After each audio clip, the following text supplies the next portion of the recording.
খামারের ভিতরে গিয়ে দেখি যে মুরগি একটা এভাবে মরে রয়েছে। তারপরে এটা নিয়ে আসলাম বাইরে, কেটে দেখবো মূলত এর ভিতরে কি সমস্যা, আসলে কি কারণে মারা গেল।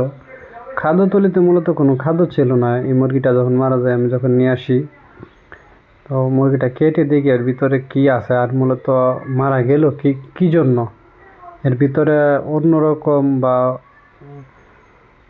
যে কোনো মানে বিশেষ কোনো সমস্যা আছে কি না আমি কেটে দেখাচ্ছি।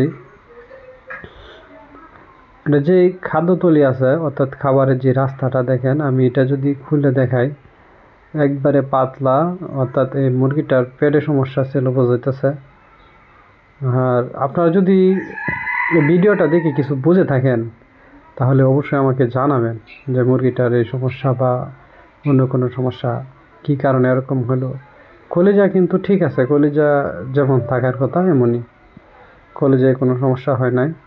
এখন মেন যে খাদ্যতলি, যেখানে হচ্ছে আপনার লিটার জমে থাকে, এই জায়গাটা একটু পর্যবেক্ষণ করি, দেখি এর ভিতরে কী অবস্থা। আর একটু কাটতে হবে। এই হচ্ছে দেখেন এর ভিতরটা মূলত কী অবস্থায় হয়, এর ভিতরে তো সমস্যা হয়ে যায়।